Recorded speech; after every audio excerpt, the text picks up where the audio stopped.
Hello, and I really hope you're enjoying this stronger conference over these few days. And I'm delighted to join you for this brief session this morning or this afternoon, whenever it's scheduled. As you may know, my name is Tomlin. I'm I was until September of last year, 2022, the Bishop of Kensington in the Diocese of London. And on the 1st of September, I switched over to a new job, and I want to tell you a little bit about that and the background to it. Now, many of you, I'm sure, will be involved in local parish ministry or church ministry across the country. And we do, as the Christian church across the country, not just in the Church of England, but other denominations as well, we do a fantastic job at local level with our local community engagement, with our food banks, our projects to support local people, our drop-ins, our vocal evangelism, our prayer, and so on. We do a remarkable job across the country. But many people suggest that that is not always backed up by the presence of the church in public life. I came across a blog a little while ago by an Anglican priest called Peter Owen Jones, and he wrote this. It's quite a critical piece in some ways of the church, but this is what he said. He said, "Parish priests like me operate at the cold face. We baptize, we marry, we bury, we console where we can. And this is the work of the Church of England at the micro level. But where the church does not have a compelling presence is at the national level, the macro level. And it's here," he says, "that there has been a complete lack of engagement, of witness, of imagination." And here's the point of what he says in this blog piece. He says, "Without effective national witness, work at the parish level has been made far harder." Now, what I found really intriguing and interesting about that comment was that he put his finger upon the relationship between the church's public witness and its local evangelism and social action. And he's making the point that without an effective public witness, like a presence of the church in public discourse, sharing its wisdom in public, actually at local level, it's a lot harder. Sometimes maybe when you invite someone on an Alpha course, you invite someone to church, or you invite someone to be engaged in some kind of church activity, they say, "Oh, well, I'm not sure I want to do that," because they've got an impression of the church, a stereotype of it that makes them kind of a little bit wary of getting involved. And a lot of that comes from the kind of either the lack of Christian presence in public life or a kind of negative impression of the Church of England in public life. Now, this is something that's been on my mind for a number of years. As many of you know, I got very involved in the aftermath of the Grenfell Tower fire in 2017, and that experience as speaking in the middle of a 24/7 sort of global media storm and speaking on behalf of the Grenfell community a number of times since then got me thinking about how do I speak as a bishop, as a Christian public figure in public, in a way that's not just like any other community leader? How can I use the 2 minutes of radio time that I have to speak the gospel, speak something deeply Christian into our public discourse? And so I began thinking about this. And then a number of years ago, you might remember the Church of England came up with a 10-year vision for the future. And I remember reading through the documents coming out of that process and thinking there's some really good things here about the church becoming humbler and bolder and simpler, about a mixed ecology of church, different forms of church life, and so on. But I spotted something of a gap in that vision, which is there was nothing there really about the church's public witness within the public square. And so wrote a little paper on it. And anyway, to cut a long story short, that kind of led to the job that I'm doing right now. But I want to roll back a little bit and talk a little bit about the thinking that goes on behind what has gone on in my mind behind this particular venture, because the venture that I've started is called the Centre for Cultural Witness. It's based in Lambeth Palace, and its aim is to try to aim at a renewal of the public understanding of Christian faith. The idea is that in our public life, the understanding of Christianity is at a pretty low level. People either have kind of misunderstandings or stereotypes about Christians or Christian faith. We ought to try and change that and to strengthen the Christian voice in public and to strengthen that sense of people's understanding of the gospel in public life. Now, I began thinking a bit about when have we done this well in the past? When is it that the church has been quite effective in its public witness? And I guess I went back to two particular periods. My background, as you may know, is teaching church history and historical theology and the theological teaching I've done in the past. And so my mind instantly went back to the early church. And we asked that question, why did the early church grow in the way that it did? And I guess there are a number of answers that could be given to that. So part of it is the miracle workers. There's one strand of historical thought that says that actually a lot of the people who were converted by the early Christians, as the early Christian church mushroomed in the Roman Empire, was because of the miracle workers. There's lots of stories of miracles, remarkable things that were done by Christian preachers or healers or monks or whatever it might be. The miracle workers were part of that story. Others would suggest people were converted by the testimony of the martyrs, those who gave their lives for Christ, which is such an impressive witness. Of course, that word martyr means witness. Martyrion is the Greek word for witness. The martyrs were the greatest Christian witnesses. The martyrs were those who, in a sense, was their example was so inspiring that it led people to believe in Christ. The third element would be the monks themselves. This strange movement in the 2nd and 3rd century of people going out into the desert to pray, to read the scriptures, a kind of radical discipleship. That drew people into the compelling Christian story. So all those three were part of the growth of the early church, the miracle workers, the martyrs and the monks. But I think there was another aspect to it, which was that movement that began again in the 2nd into the 3rd century of the early Christian apologists.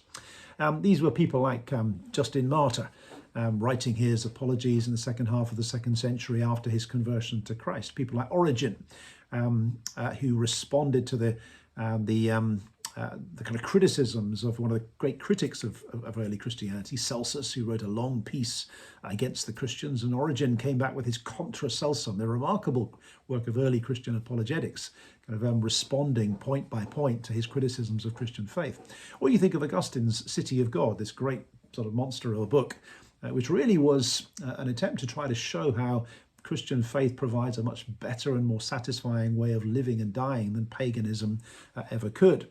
And so these apologists, these people who were articulating Christian faith in public for anyone to read, speaking the gospel beyond the church, outside the church, addressing a world outside the church, interpreting Christian faith for the church, were a crucial part of the growth of that church. And arguably, the church would not have made the impact it had on Western culture without that movement of the early Christian apologists.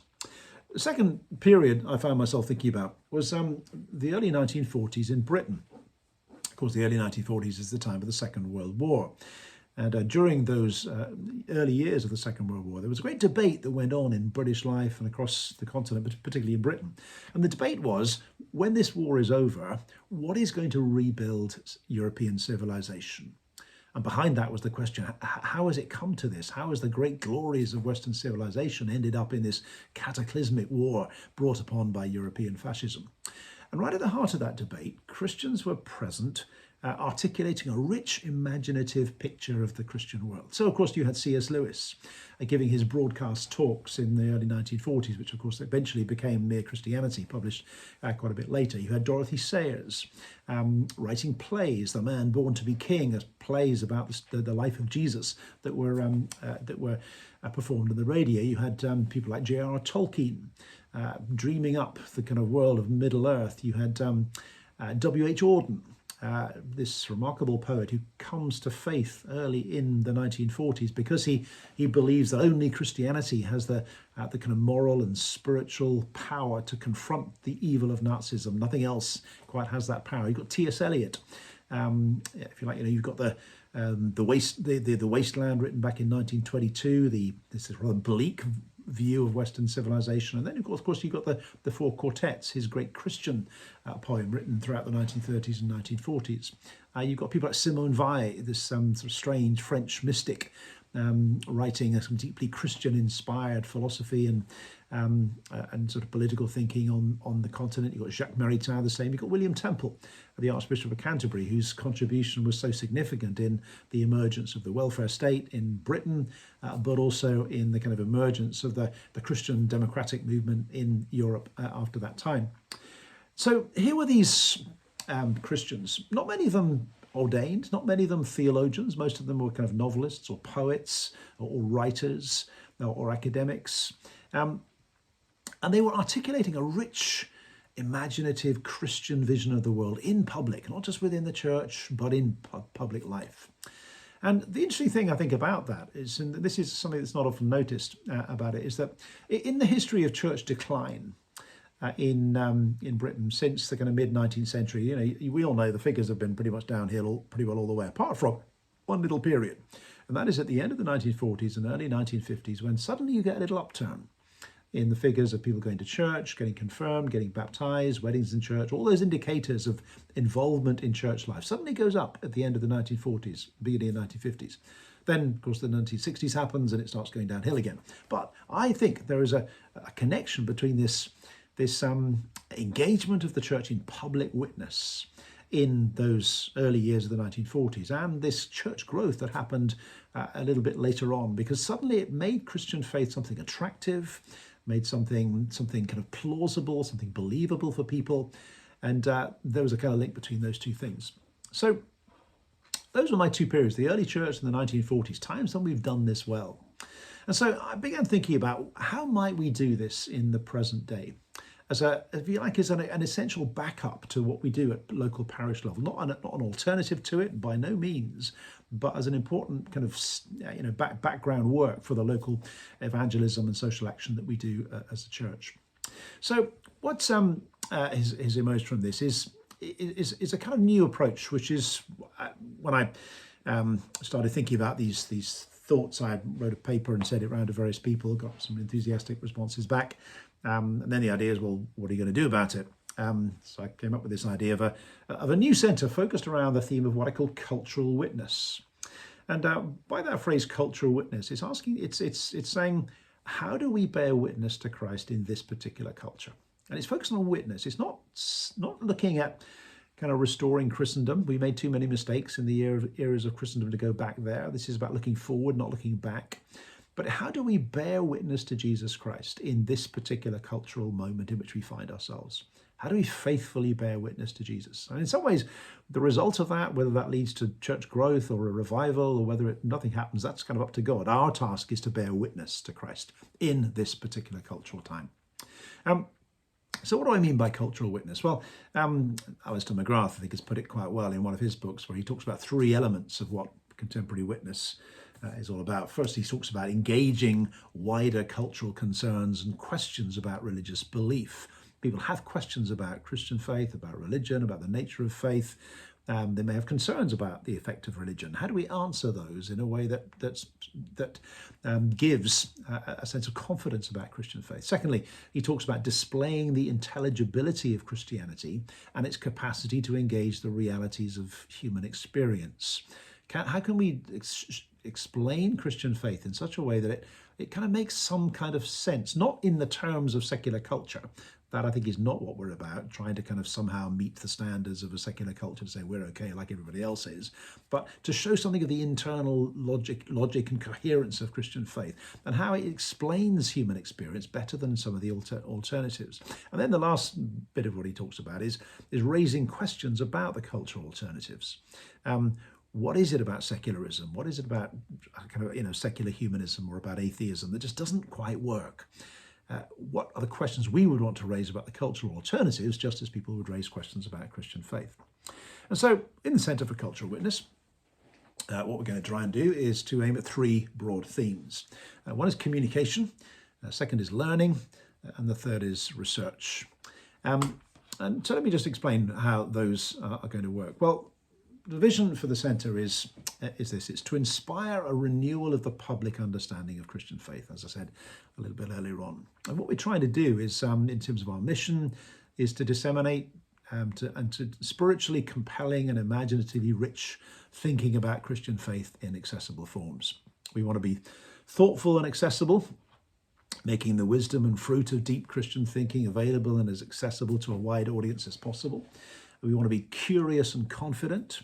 We share a curiosity about life and ideas from all perspectives while being confident about our Christian faith and what it has to offer contemporary societies. We want to be generous and innovative. For us, generosity of spirit matters. We will critique ideas, but not people. And because we believe that Christian faith offers a fresh perspective from either the left or the right, or the progressive or the reactionary aspects of our society.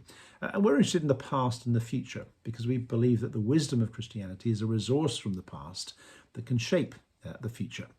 So those three strands of what we're trying to do, let me explain a little bit more about those. So the first is communication. And we're in the process at the moment of setting up a brand new website, which is going to be launching in sort of February or March of this year. And the idea is that it would have a kind of regular stream of new input coming out. So 2 or 3 articles every day, 10, 15 articles a week, 500 over the year. So not a repository for kind of worthy, long theological articles, but shorter opinion pieces. You think of the Spectator or New Statesman or Unheard, or those kind of websites where you'll find lots of opinion coming from a particular perspective. And in this website, there's going to be 4 strands to it. The first is called Creed, which is material explaining Christian faith. That might be short articles explaining, and all of this, by the way, addressed at the person outside the church. This is not another internal church debating site. There are lots of those already. This is always addressed at the person outside the church. So Creed is the first strand of it. Material that helps to explain Christian faith, whether it's articles on Christian doctrines or books of the Bible, or Christian ideas or books or theologians or works of art or architecture in the past, just explaining how Christian faith works and what it means and what its connection is to contemporary life. The second strand is what we call culture. By culture, we mean Christian comment on the big cultural themes of the day. How do Christians read things like climate change or globalization or populism or those big themes? And how might we read those a little bit differently from other people? Third strand is what we call comment, which is commissioning Christian comment on the issues of the day. I'm recording this in December, and I guess at the moment the issues are the World Cup in Qatar, or Harry and Meghan, and the royal family, or the immigration crisis. We'll be wanting to kind of comment on those. Any story that's going to be in the news for more than a couple of weeks, we'll want to kind of say, well, how do we Christians read those things? And then the last strand is what we call change, which is stories of the impact Christian faith has upon individuals and communities, both here in the UK and around the world as well, because this is a project which is meant to be international, not just European or UK based as well. And of every article that we will publish, we're asking the question, does it commend Christian faith? Does it address the people outside the church, not inside? Does it avoid internal church debate? We don't want to get wrapped up into those debates. We keep on talking about us within ourselves as the church. Is it intelligent but accessible? And does it speak charitably?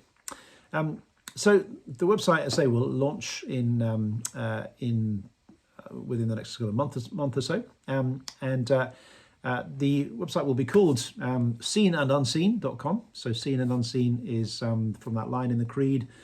God is the maker of all things, seen and unseen. We're interested in the seen. We're interested in science. We're interested in economics and law and politics and all those things that we see. But we're also interested in the unseen realities that make sense of the seen. The strapline for the website is Christian perspectives on just about everything. So keep an eye out for that. Hopefully that'll launch fairly soon. Second strand is what we call learning, which is how do we help prominent Christian leaders use their voice in public more effectively? That might be bishops, it might be MPs, it might be peers, it might be community leaders, those who have a voice because of their position. How do they use that voice in a more effective way? Can we create partnerships between those who have a voice and maybe academic theologians who've done some work in the areas that public Christians want to speak about, and media specialists as well? Can we host conversations that will bring people into conversation with each other to strengthen that voice in public? Because part of cultural witness will be helping and supporting those who have a voice in public to use that voice in more effective ways. And then lastly, we'll be engaging in research, and that is partnering with university theology faculties or theological education institutions to look at issues that relate to the church's public witness. So, for example, we're doing a project right now with Oxford University, some theologians from Oxford University, on the public legitimacy of the Church of England. On what basis does the Church of England make its contributions to public life? Questions like, when the coronation comes around in May, many people will be asking, well, why is the Archbishop of Canterbury doing this? When we all know that we're less than half the population now call themselves Christian. A tiny proportion of people actually go to Church of England churches on Sunday, when we are supposedly a secular and multi-faith society. And so we'll be partnering with academic theological institutes to try and do this. And again, one of the other aspects of this is in terms of the website. having spent most of my life in ministry and academic life, I'm very aware there's a great body of theological research and writing that goes on, but very often that doesn't find its way into the public witness of the church. But actually what we find in public life is, or in the church's public witness, is a sense that the world of theology kind of exists over here, often tied up in 300 or 400 page books that, let's be honest, not many people read. Can we find a way of getting that wisdom into the public witness of the church through something like the website and so on? So that is what we're trying to do. That is the Centre for Cultural Witness. We'd love to hear from you if you are interested in this area and want to get involved in some way, either writing or contributing. The website will not just have articles, it'll have podcasts, it'll have video material. If you want to get in touch, to drop a note to me, my email is graham.tomlin@culturalwitness.org. And I'd love to hear from you as we try to get this movement going of really strengthening the church's voice in public life as an essential support for the work of local ministry that so many of you are involved in. So thank you for listening today. It's been great to be with you, and I hope the rest of the conference is a really good and stimulating time for you. Thanks very much.